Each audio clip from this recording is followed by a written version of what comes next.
Hey guys, welcome to day 21, our 21st day through the Bible. We're going to continue the story of Joseph, I think, today. Maybe even finish that up and move on to some more stuff in Genesis, because there is more in Genesis. I think we have yet to talk about Moses. He's a pretty important guy. Genesis, Exodus, Leviticus, Numbers, and Deuteronomy. That's the first 5 books of the Bible, all accounted by Moses. So he's the dude that wrote down the history for us, and we are forever grateful. So the Pentateuch.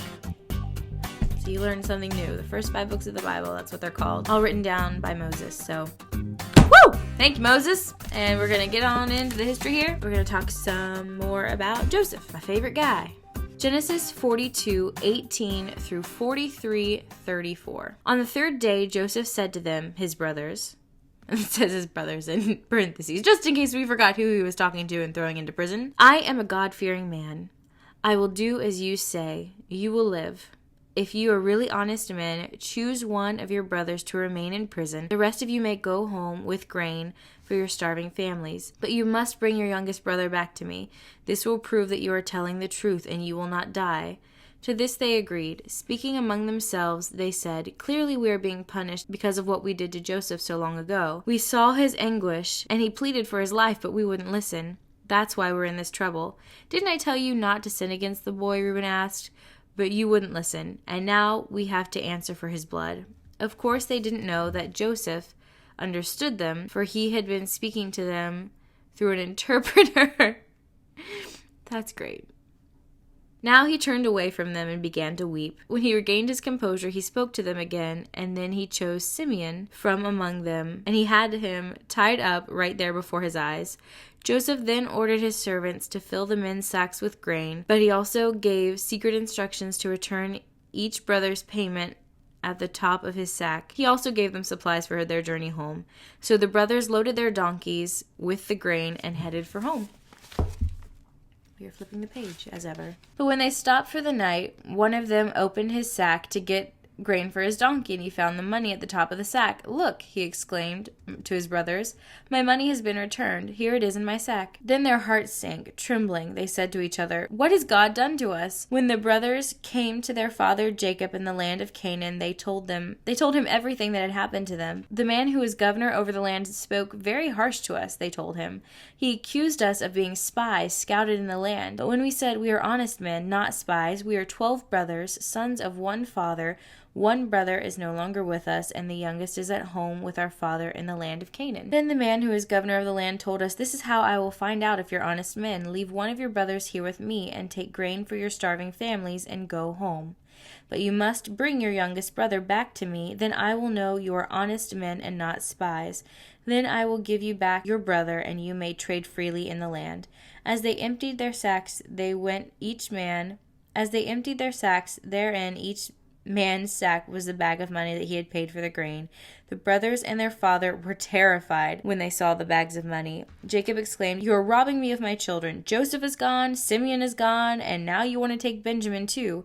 Everything is going against me. Then Reuben said to his father, you may kill 2 of my sons if I don't bring back Benjamin for you. I'll be responsible for him, and I promise to bring him back. But Jacob replied, my son will not go down with you. His brother Joseph is dead, and he is all I have left. If anything should happen to him on your journey, you would send this grieving, white-haired man to his grave. Chapter 43, verse 1.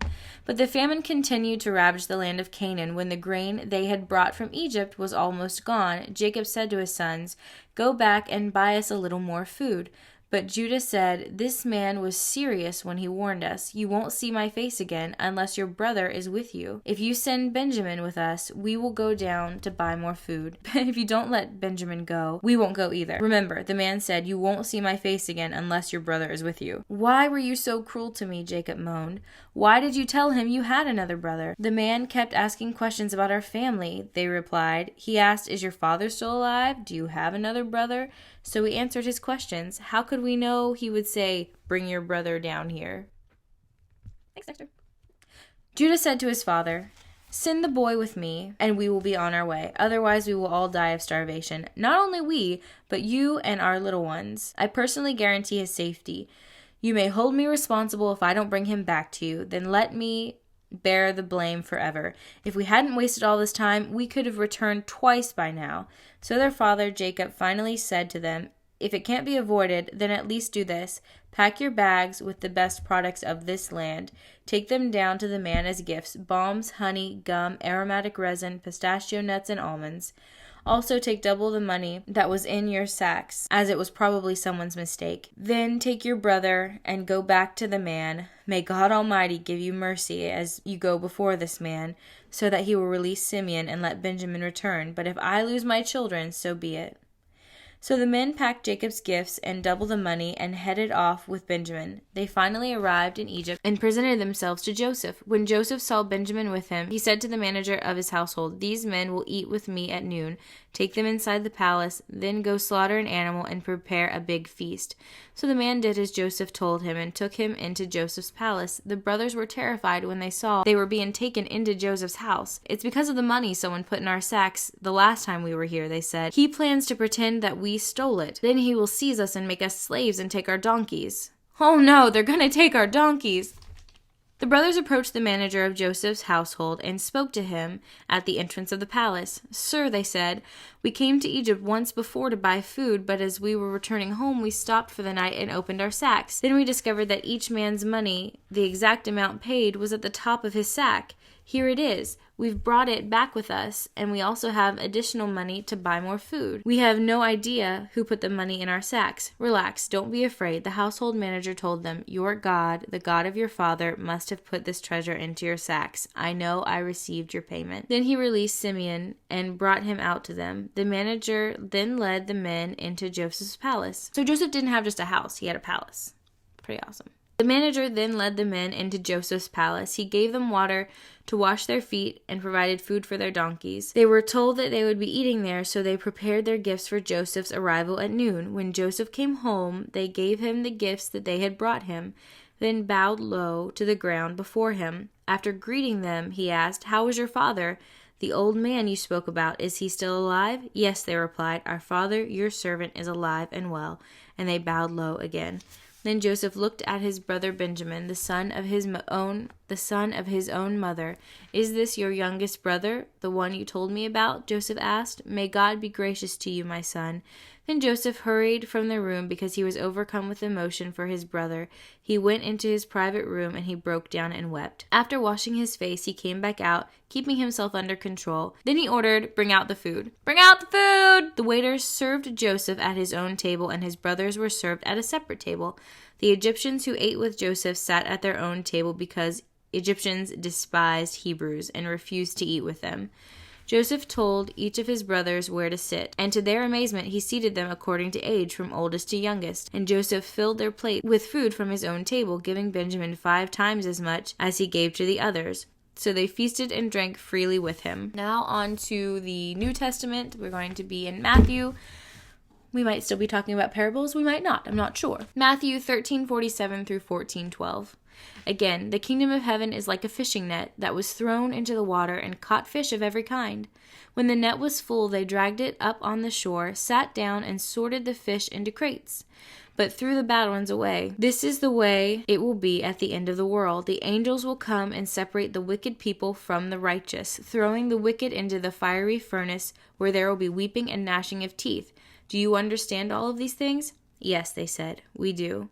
Then he added, every teacher of religious law who becomes a disciple in the kingdom of heaven is like a homeowner who brings from his storeroom new gems of truth as well as old. When Jesus had finished telling these stories and illustrations, he left that part of the country. He returned, flipping the page, to Nazareth. He returned to Nazareth, his hometown. When he taught there in the synagogue, everyone was amazed and said, "Oh, I know this part. Where does he get the wisdom and the power to do these miracles?" Then they scoffed. "He's just the carpenter's son, and we know Mary, his mother, and his brothers James, Joseph, Simon, and Judas. All of his sisters live right here among us.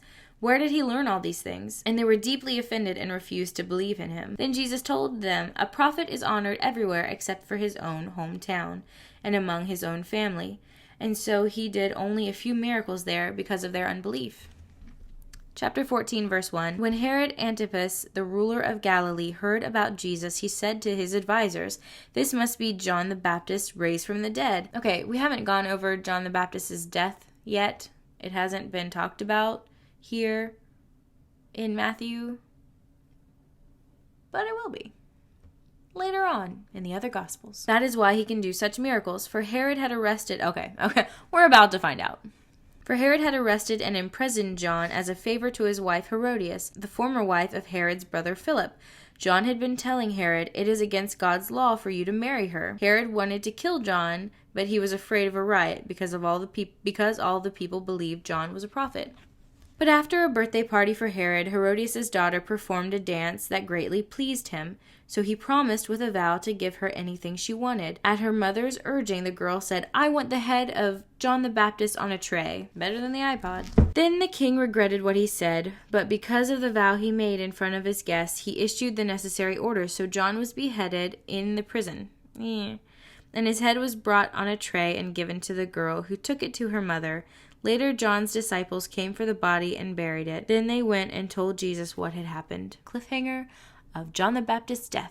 Now we're back to Psalm 18, 16 through 36. He reached down from heaven and he rescued me. He drew me out of deep waters. He rescued me from my powerful enemies, from those who hated me and were too strong for me. They attacked me at a moment when I was in distress, but the Lord supported me. He led me into a place of safety. He rescued me because he delights in me. The Lord rewarded me for doing right. He restored me because of my innocence, for I have kept the ways of the Lord. I have not turned from my God to follow evil. Let me try that again. I have followed in all his regulations. I have never abandoned his decrees. I am blameless before God. I have kept myself from sin. The Lord rewarded me for doing right. He has seen my innocence. To the faithful you show yourself faithful. To those with integrity you show integrity. To the pure you show yourself pure. To the crooked you show yourself shrewd. You rescue the humble, but you humiliate the proud. You light the lamp for me. The Lord my God lights up my darkness. In your strength I can crush an army. With my God I can scale any wall. God's way is perfect. All the Lord's promises prove true. He is a shield for all who look to him for protection. For who is God except the Lord? Who but our God is a solid rock?